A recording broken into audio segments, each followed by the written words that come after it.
كشفت تقارير إسبانية صباح اليوم الأربعاء عن رغبة بيريز رئيس نادي ريال مدريد بالتخلي عن عدد من لاعبين نجوم الفريق الملكي خلال سوق الانتقالات الصيف المقبل.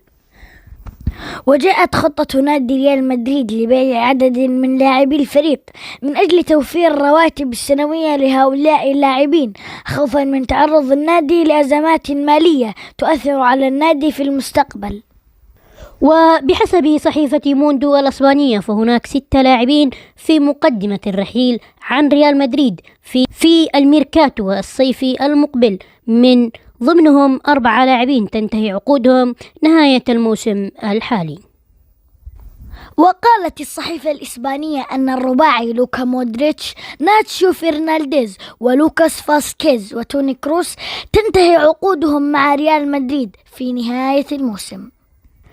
وكما ذكرت